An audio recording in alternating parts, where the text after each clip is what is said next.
Ooh! Hello there.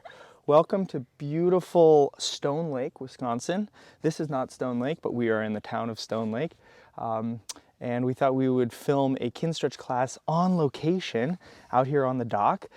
Debbie is kind enough to help me out and film this one. We're going to be working through a bunch of excellent positions for your Sacro-Illiac joint. We often use the shorthand of SI joint.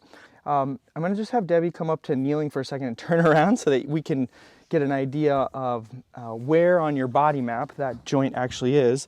It's the place on your spine that fits right into your pelvis. So it's sort of that, it's described sometimes as a key in a lock, and your pelvis is the lock, your tailbone is the key, and it needs to be able to move a little bit, and it's important to have control there. So we're going to work on that. You can sit down. That said, one important thing to keep in mind is that if you are in active pain in that area, this isn't the right class for you. Instead, you'd want to work on something else that's even a little gentler, because it is a really susceptible area to kind of pissing off. So today is more about conditioning that area. If you have had issues there in the past, it's not flared up now, but you want to work on it, this class will be perfect for that. Okay, so we're going to go ahead and get started in our comfortable cat-cow position on hands and knees. And I want you to just take a second there to get some breaths in and get a feel for where your body's at today. And then once you feel nice and stable in your base, you can make your hands heavy and your feet heavy, and then keep that heaviness as you start tilting your tailbone under to find a stretch in your lowest part of your back. And then work your way up your spine, segment by segment, just checking in on how things are feeling, but not really needing to push it quite yet. Once your chin is to your chest, hold that shape and go tailbone to the ceiling. Moving slow and smooth so you can really get a feel for how these segments move. And as you smoothly work through your upper back and neck, reach your chin to the sky. And just hold here, okay?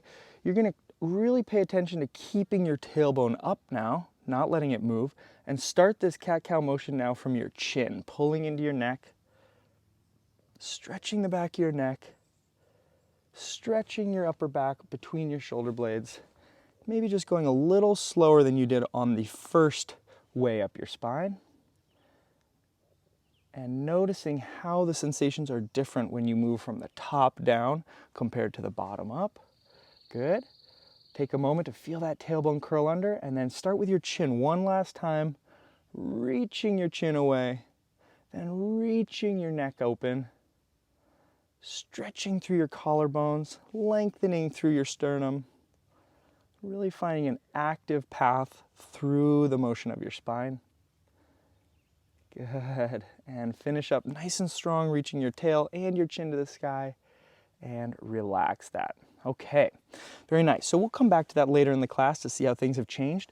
But for now, you're going to come onto your back, laying down, and you're going to want to grab a chair or a block. We're using like a archery target here that happens to be just the right height. You're basically looking for something where your heels can be at the same height as your knees, and you get a nice 90-degree angle there. You're also going to want something to squeeze between your thighs. We're just using a shirt here, that works fine. You might also want something under your head just to really support your head. So grab a pillow or maybe a yoga block and sneak those items under your head and then between your thighs, so you have something to squeeze there. Okay, make sure the thing is balled up enough that your knees aren't kind of angling in too much, but they're basically straight up to the ceiling or up to the sky. Okay, and just feel a little bit of tension to hold that block in place. All right, so this motion here is called a hip lift. It's often called a 90-90 hip lift, which is a bit confusing because we use a different position that we call 90-90 quite a bit. But for here, it's pointing to 90-90 angles at your hips and knees. All right, so try to work your way into that position and then start making your ribs and lower back connected to the floor. And finally, just tilt your tailbone slightly away from the ground. You're going to keep your body heavy on the ground, but just tilt your tailbone, okay, and relax that. Now, maybe when you did that, you felt that your legs kicked on to try to really actually lift your pelvis up a little bit, and we like that. This time, let's do it again a little slower so you can really tune into that. So before you move at all, make your heels heavy into the box or the chair, and then without actually lifting your lower back off the ground, just tilt your pelvis so that you feel that bottommost part of your spine where it meets the pelvis tilt away from the ground. I'm just gonna have you hold this here for a second.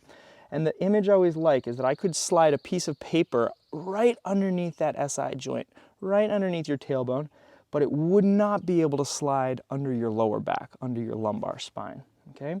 So go ahead, hold that, breathing calmly, and then go ahead and relax, okay? Take a moment here to just let everything melt away and maybe tilt your pelvis back and forth in whatever way feels good for you, okay? Take that moment.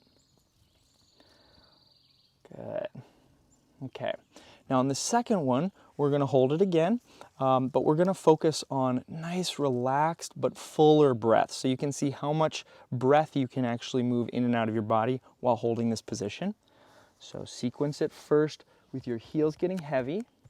Feel the back of your thighs turn on to help you just tilt your pelvis. Don't lift yourself up, just tilt your pelvis.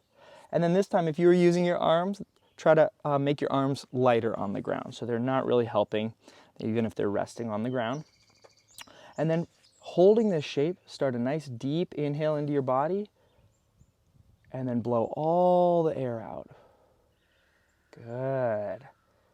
Just keep holding. Deep inhale, maintaining whatever structure you need to keep that tailbone curling away from the ground without actually lifting your spine off the mat. Good, and one final slow breath cycle. Good. Blow all the air out before letting your body melt and relax. And then do whatever kind of gentle wiggles through your body that feel good to reset. Okay. Now on this next one, we're going to add on just a little bit more. This time, not going to do it quite yet, but in a second when I set you up, I'm going to ask you to squeeze that block between your thighs a little tighter. You have to imagine I'm there with you and I'm pulling on the item and I'm trying to take it and you're going to keep it, okay? And that'll get your inner thighs a little bit more on board as well. So start from the beginning, dig those heels into the box. Once you feel your hamstrings kick on, tilt your pelvis, making sure to not actually lift your hips away from the ground, but just tilt. And then squeeze that item between your thighs just enough that I couldn't take it if I tried, okay? It doesn't have to be a max effort. Once you have those items squeezed, your heels heavy, take a nice big inhale, and then really focus on the exhale. Blow all the air out like you're trying to really fog up a window with all of your breath, okay? You can also imagine like you're blowing out birthday candles. You're trying to push that air out of your body. Good. And then recharge every time with a nice full inhale, taking care to maintain the position that your body is in and feeling that little bit of active effort that's required to do that. One more breath cycle. Keep that block squeezed between thighs, heels heavy, blow all the air out, hold it, and relax your body. Okay, take one last break. We're going to do a final set here in a moment. So just let your body move in a way that feels good. Kind of reset. Yep. If you need to move the leg, move your knees around a little bit. No need to sit in an uncomfortable position while you're resting and you're taking your break. Now on this last rep, now that everything's charged up, I want you to try to make the smallest motion that you can in your spine when you tilt that tailbone. Another way to say this is move an even smaller segment of your spine away from the mat. So if before it felt like your whole pelvis was turning away from the mat, this time try to turn just your tailbone and leave everything else behind so we can get even more specific to that area at the base of your spine. All right? So start by lightly beginning to press your heels into the block up to about 30%. And then curl just the tailbone away. Yeah, great, Debbie. Okay, and then start to squeeze that block between the thighs. Check that your arms aren't helping too much. They're just resting on the ground. And then take a nice big inhale. keeping your body in this active position. And now with me, blow that air out all the way out. Push, push, push, push, push. And when you're empty, count to 3 in your head. 2, 1. Take another big inhale. Blow all the air out. Push, push, push that air out, and then hold that fully exhaled position for a 3 count in your head. Continue working like this. Nice relaxed inhale. Your body stays completely in this position, actively holding this tiny curl. Nice strong exhales, and holding that fully exhaled feeling for a 3 count. Final breath cycle. You got this, team. Good. Really giving your body a chance to feel what it takes to hold and breathe in this position and relax. Excellent work. Okay, so let those props come off to the side and let's come back into a quadruped position. And we're going to be working on the knees here for a little bit in this class. So I want to make sure that if your knees need a little extra kind of squish, you can fold over your yoga mat, throw a shirt or a towel under your knees. But again, you don't want to be distracted by what's going on the kneecap area, okay? And what we're going to do here is start in a sort of a neutral to extended position in your spine. So just gently lift your tailbone, good, so that you have this gentle curve in your upper back, gentle curve in your lower back, and that's basically neutral spine, okay? And we want to start there. Because as you begin this motion, which is going to generally be side to side, leaning your whole body side to side, your tailbone is going to try to curl under. So I want you to just register a little bit of active control to keep that tailbone lifted. All right. Now, the area that you're looking to stretch is right on the side of your butt. So as you start to get a feel here, go ahead and move with us. Rock your hip over to the left and find or scan for a stretch anywhere on the outside of your hip. You might feel it a bit more onto the outside of your thigh. You might feel it a bit more on the sort of where your butt tissue connects to your pelvis. And you can do micro adjustments here to try to find that line of tension, okay? Just a few seconds. And then keep your tailbone lifted as you rock over to the other side and hunt for your line of tension on that side. It's very likely that the stretch will feel a little bit different on each side. So take enough time that you can really register what that side feels like, and then shift back on over, okay? Now we're gonna just work on moving back and forth here for the remainder of this minute, and I want you to really take a pause. If you're struggling with how long to pause, I'd recommend just a full inhale and then a full exhale to really let your body settle into that position before moving on and going to the other side. You might also notice your wrists getting fatigued. You could come down to your elbows, but just make sure that doesn't take away from the stretch that you're finding in the side of your hips. And we're really just using this now to set up a little bit of work that we will do at the end of class. So it's worth your time here to really go at the speed of your nervous system and really go by feel.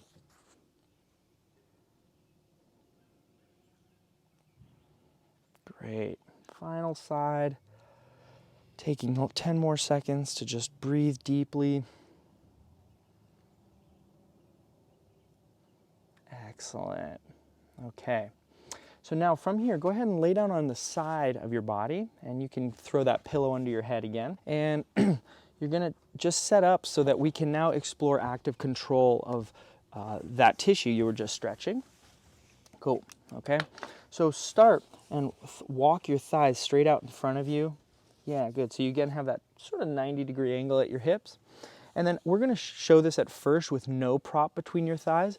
But if you have a foam roller or a round water bottle, that could help you feel this a little bit more clearly in a second.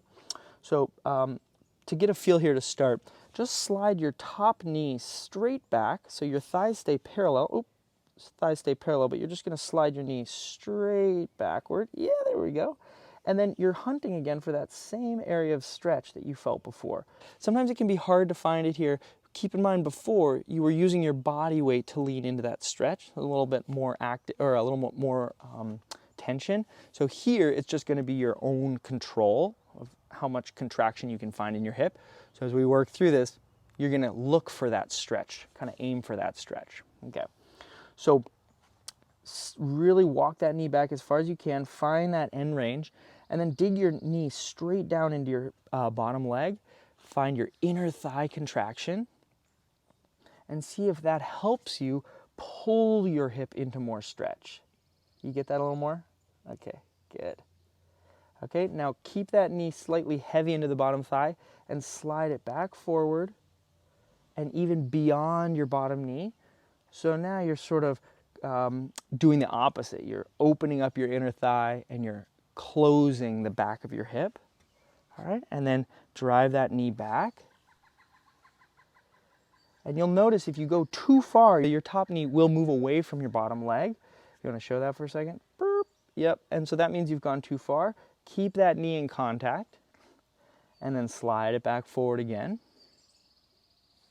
All the way forward. Yeah. Okay, and then let that go.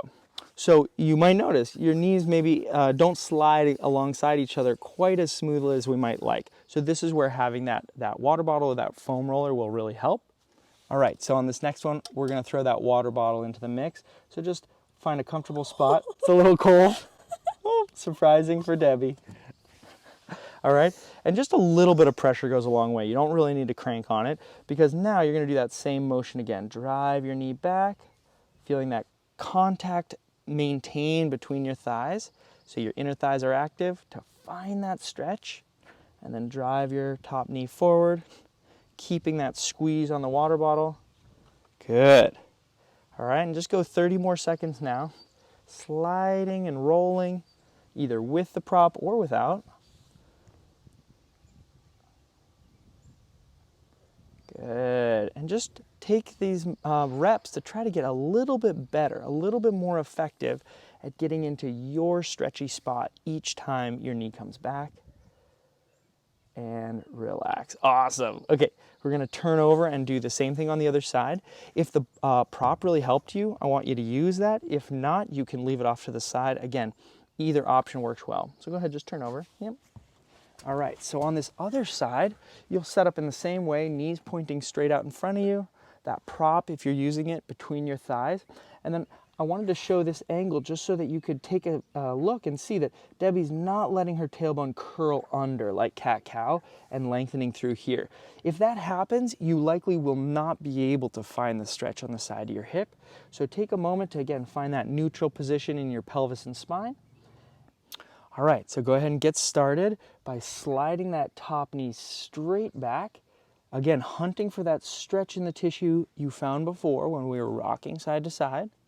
And then drive that knee all the way forward as far as you can while still keeping the thighs squeezed together. And then bring that knee back and keep working here. Always keeping an eye on your tailbone staying basically the same amount reached behind you. So you're not doing a cat-cow at all. You're just tilting your pelvis side to side. Good. Finding those degrees of freedom in this motion. Last 15 seconds. You can imagine here that key of your SI joint turning. So that key of your spine turning in the lock of your pelvis, and that joint is your SI joint. Last rep. Pulling that knee all the way back for a final stretch, and then let that go. All right. Set the prop off to the side. I'll grab that. And come back up to a quadruped position. We're gonna do that same motion. We call it a hip slice. We're gonna do it now from quadruped. So get that comfy knee set up. And again, start by checking in on your tailbone. Make sure it's not curled under like cat-cow. It's not really reaching up like end range extension, but it's somewhere in the middle. It's neutral, okay? Now, to start, make your hands heavy and imagine for a second that there's a wall right next to your right hip and you're trying to stay off of the wall, okay? So don't let your hips rock over to the right, you're going to keep your right hip right over your right knee and slowly begin driving your left knee straight off the ground. You can keep your toes on the floor. Yep. And see how much can you reach your left kneecap away from the floor without rocking into the wall. Okay, and then smoothly set down. Keep going on this side.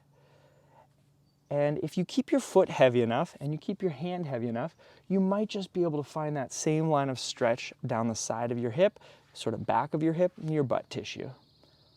Okay, so 30 more seconds, really working away at how much tilt can you get in your pelvis. Ooh, I think we have a frog friend or something.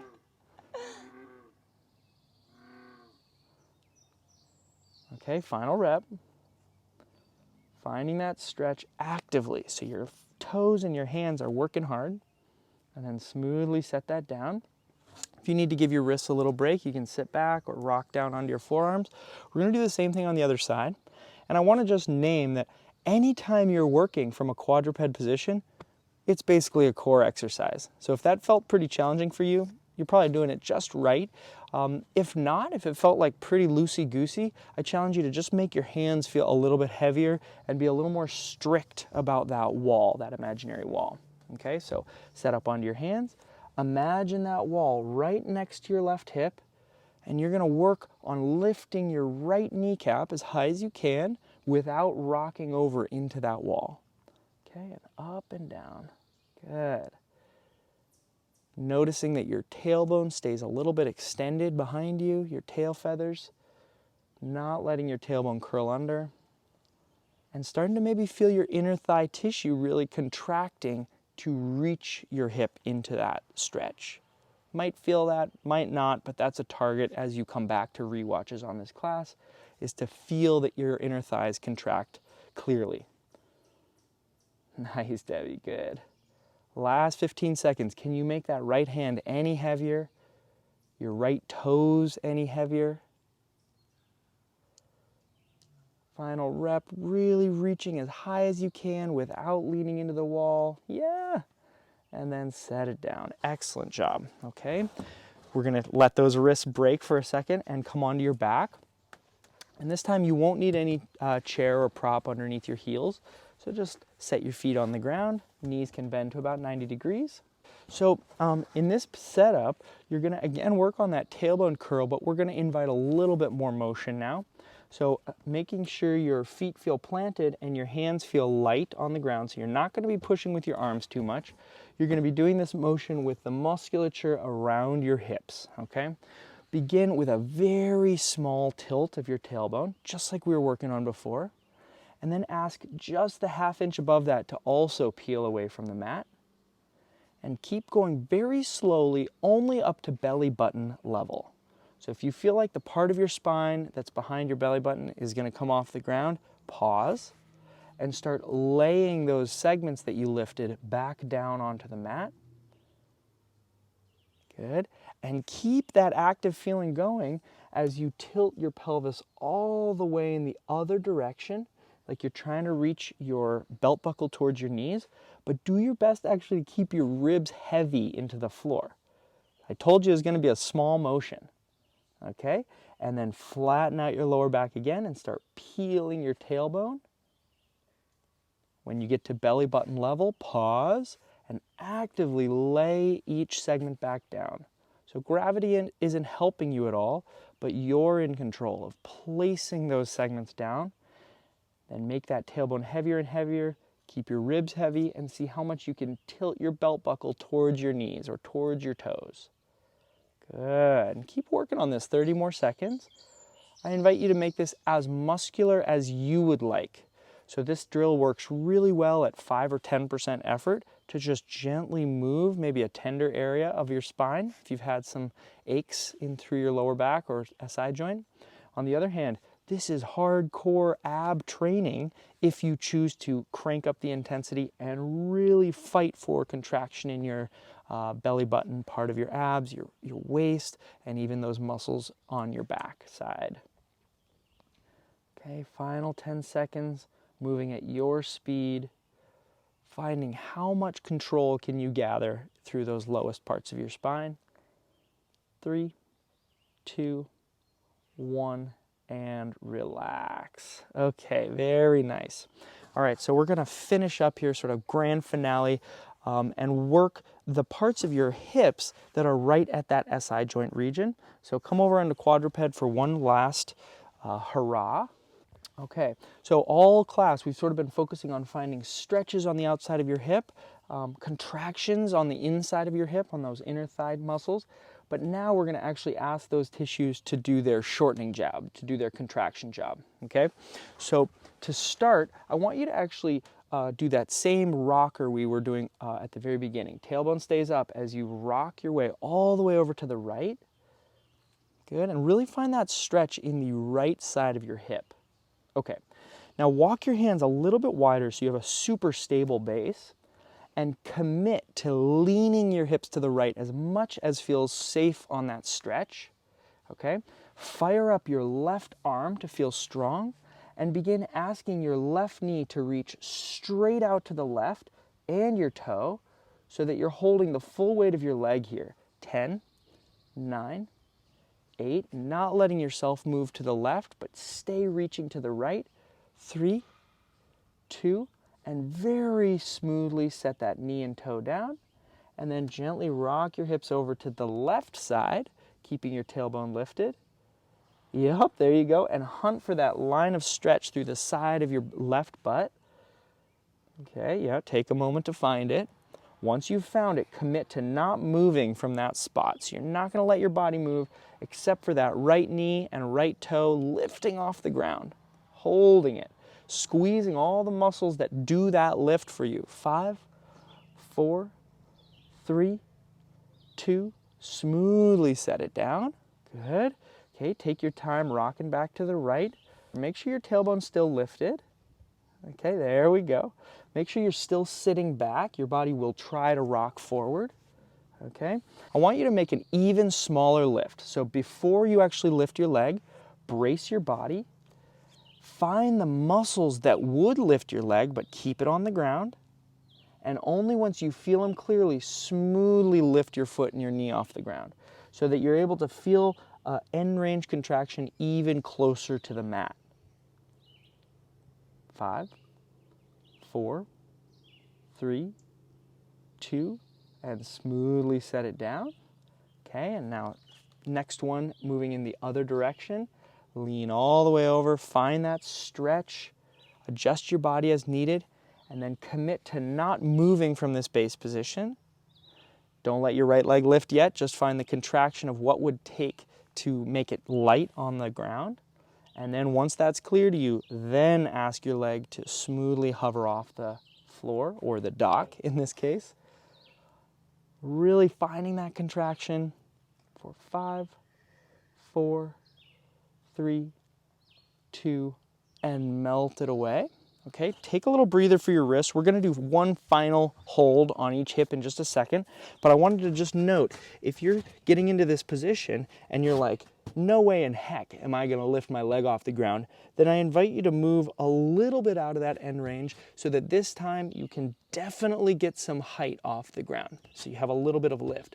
On the other hand, if you're lifting your leg way off the ground, I challenge you to rock even further and see if you can find that spot where you only get a ½ inch or less of hover. All right? For our final rep, our grand finale here, I want you to wedge your hip into that stretch to the right side. Really hunt for it. It should feel a little more familiar now at the end of class. And then take a moment to make your right leg heavy into the ground. To hold this position, slowly begin lightening your left side until you can hold it off the ground, hover it off the ground just a ½ inch. Good. Any amount more contraction you can find in the side of your hip is fair game, but don't let the rest of your body move here. 5, 4, maximum effort, 3, 2, and then super slow set down. Yeah, great work, okay? And we're gonna do our final rep off to the left. So begin reaching your hips over to the left, tail feathers lift, find that line of tension that you're gonna work on. And then once you've found it, ask that knee and toe on the left side to get heavy into the floor without moving, and slowly begin lightening your right knee and your right toes until it fully hovers off the ground. Okay, make sure you get that 1/2 inch or less, finding that contraction on the side of your hip, sending as much contraction energy and contraction ask to those tissues that you can for 4, 3, 2, 1, and relax. Melt it away. All right, give your wrists a little break. Now, as promised, I wanted to make sure we come back to a little cat-cow here in a second. If your wrists are really bugging you, you could do this final retest laying on your back and doing a peel off the floor. Again, we just want to let the nervous system sort of feel how things have changed. But if it works for you, come back to quadruped. This one's going to be pretty low key, so just 50% effort. And then begin curling your tailbone under, checking in on how things might feel different than when we started today. Good. Once your chin's all the way in your chest, tailbone's all the way curled under, take that moment of hold before turning your tailbone the other direction. Trying your very best to move one segment at a time while its neighbors stay still. There we go, good. 30 more seconds moving at your pace. And you could also be moving from the top of your spine down. Happen to be doing tailbone up to neck, but that's a variable that's up to you. If it feels stronger or more clear to move the neck first, go for that.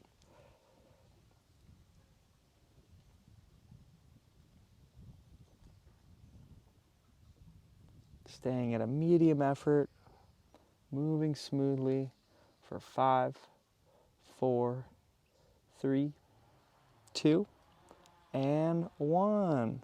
All right, very nice job. Thanks again to Debbie. And go ahead and let us know how that felt to power wash your SI joint. Have a good one.